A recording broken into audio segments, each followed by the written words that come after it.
It's official. Karoline Leavitt has achieved the impossible and stunned the entire country. She just won an earth-shattering $800 million lawsuit against The View, and the media world may never recover from the blow. Think how ironic that Whoopi Goldberg and Joy Behar and the rest of the ladies on The View spend their time calling Republicans the conspiracy theorists. But they have been wrong about everything they have said over the last couple of years. After months of explosive courtroom battles, wild media storms, and frantic scrambling behind closed doors at ABC, Karoline has risen from the chaos stronger than ever. This wasn't just a personal win.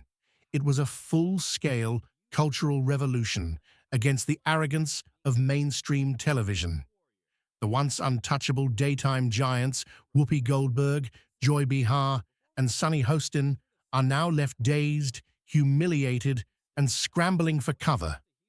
Their reputations have been ripped apart, their network is reeling, and their cozy world of easy applause has crumbled right before their eyes. Meanwhile, Karoline Leavitt has rewritten the rulebook forever. Her victory is more than just a court case win. It's a thunderous declaration that the era of media elites mocking and smearing those they disagree with is officially over. So how did this stunning moment happen? What exactly did The View say that crossed the line so badly it triggered an $800 million legal hurricane? And how did Karoline turn a few seconds of viral television into the lawsuit of the decade? Thank you for subscribing. Now, let's dive deep into the scandal that rocked America to its core. It all started with what seemed like a typical day. Let me explain something to you, because without that wokeness, you might not have that job. In the chaotic world of morning television, a few smug laughs, a snide glance, and a backhanded insult disguised as casual conversation. But what unfolded next was anything but typical. Karoline Leavitt stepped onto the set, fully aware that she was walking into enemy territory. Conservative women on The View are rarely treated fairly, and Karoline knew it better than anyone, but she arrived with sharp style, calm confidence, and a mission to speak real truth to real power. Instead of a fair debate, Karoline walked into a trap set with mockery and venom. The smiles were fake, the laughter was sharp, and the entire setup was dripping with arrogance and contempt. Joy Behar was the first to strike, with a smirk so cold it could freeze fire.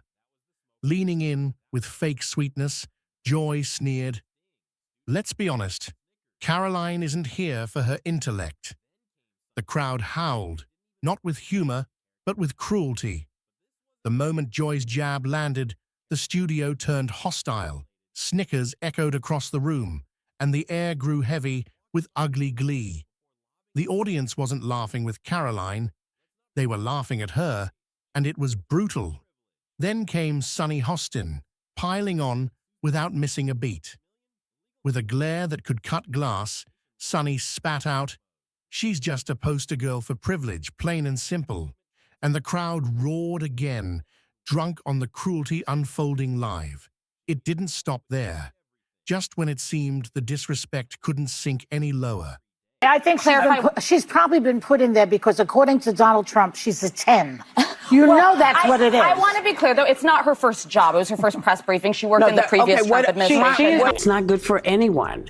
And it's not good for poor folks. It is not good for y'all because you become slave fodder. It's not a good thing.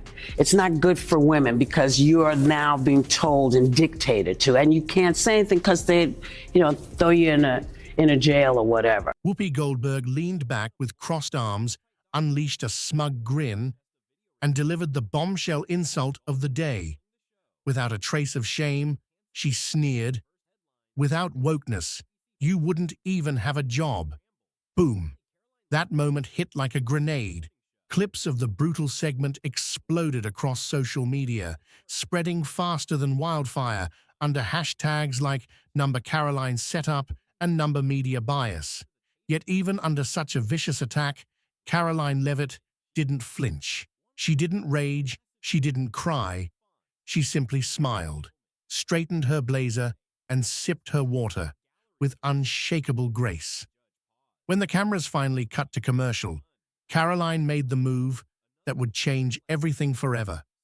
Calmly but decisively, she reached for her phone and called her legal team. Within hours, the headlines screamed across every platform, "Karoline Leavitt sues The View for $800 million." ABC executives went into full-blown crisis mode, scrambling to understand how a morning chat show had turned into a legal disaster of historic proportions. But this wasn't just a lawsuit born from hurt feelings.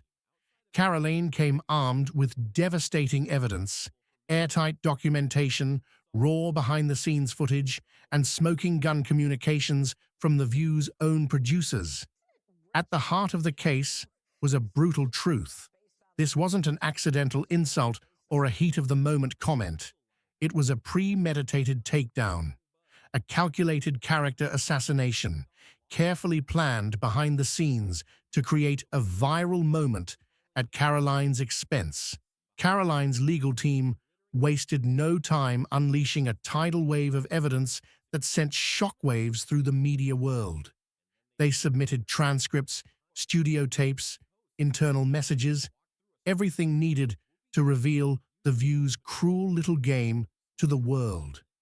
Among the most jaw-dropping pieces was a series of internal Slack messages where producers plotted openly to embarrass Karoline. One line stood out in chilling bold letters: "Let joy open with the looks jab. Whoopi will close with something scathing." It was right there in writing. The producers didn't just hope for drama, they planned it, crafted it, and executed it. And they were caught red-handed. ABC executives, who thought they were masters of the game, suddenly found themselves scrambling like amateurs caught in the act. Emergency meetings at ABC were called in a frenzy.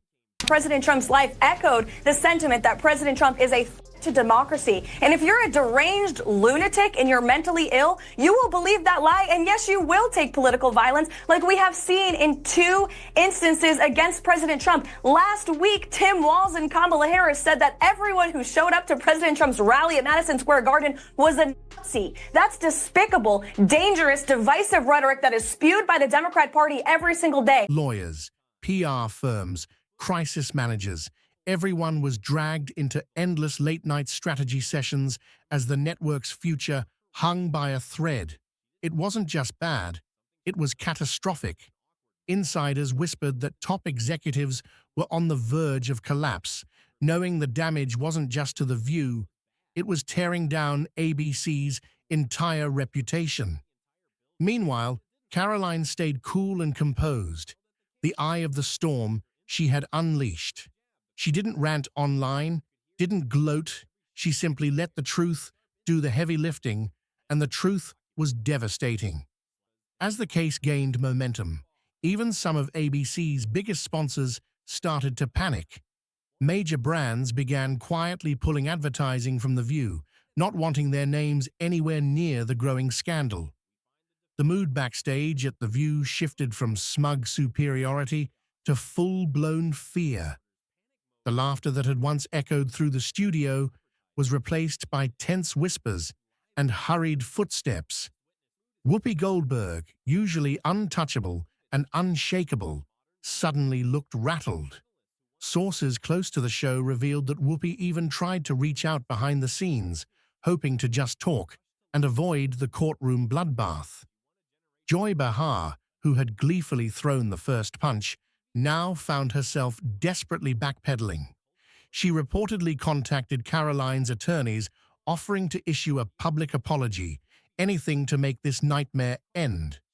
Sunny Hostin, the only one with serious legal experience, didn't waste time pretending. she quietly assembled her own legal team, terrified that she might personally face financial ruin if the case went the distance. Karoline's team, however, wasn't interested in backstage apologies or private settlements. They made it crystal clear this wasn't just about Karoline's honor, it was about exposing a broken system where media elites could destroy reputations with no consequences. ABC's top brass huddled behind closed doors, panicking over what to do next. Whispers of cancelling.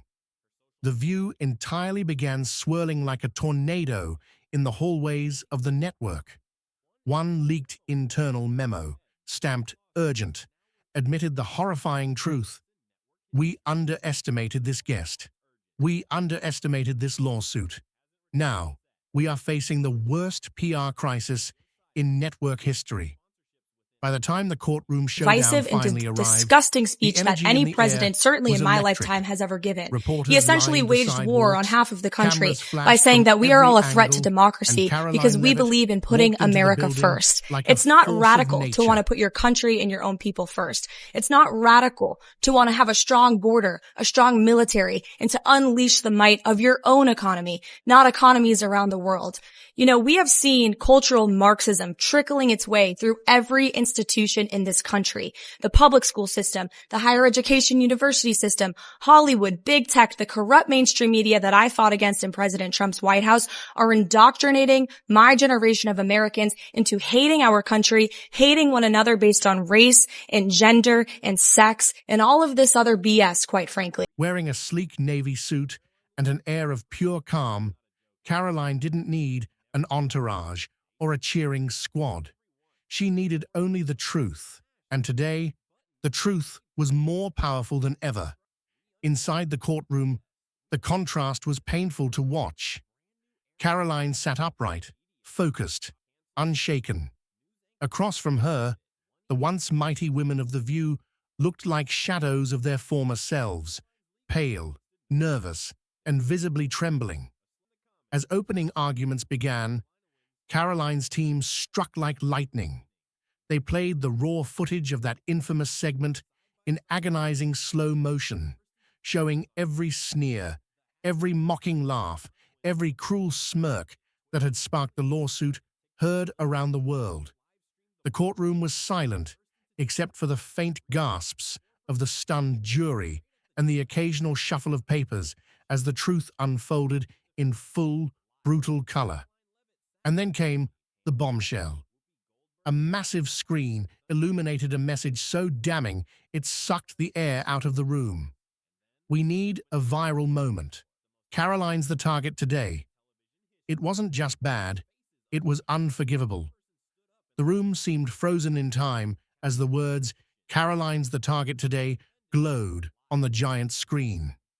Jurors exchanged horrified glances, reporters scribbled furiously, and even the judge leaned back in his chair, taking a deep breath at the magnitude of what he was witnessing.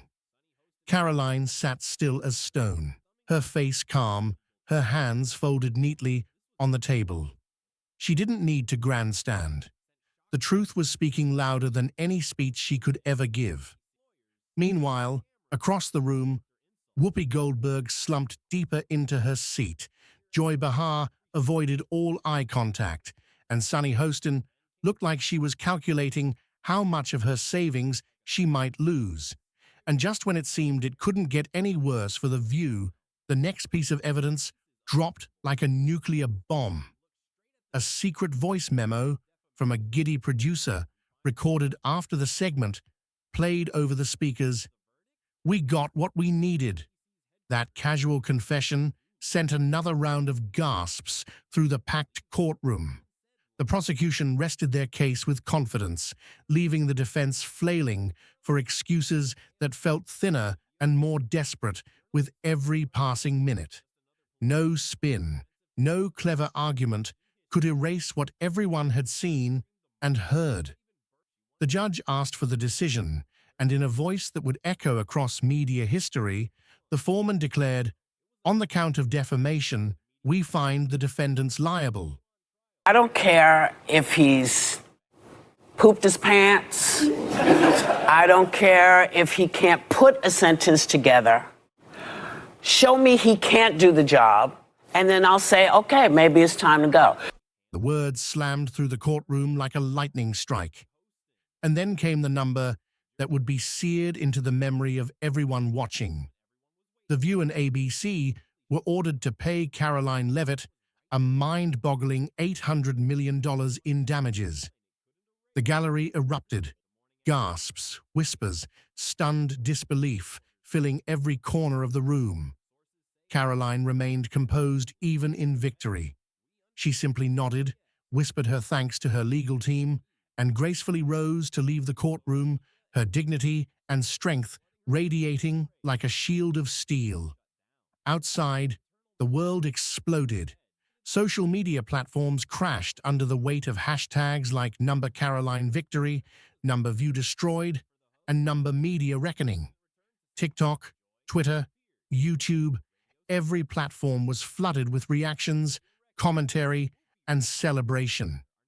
ABC executives fell into full crisis mode, desperately trying to contain the PR inferno they had ignited with their arrogance. Sponsors fled faster than rats from a sinking ship, pulling millions in advertising within hours. Behind the scenes, The View was an absolute disaster zone.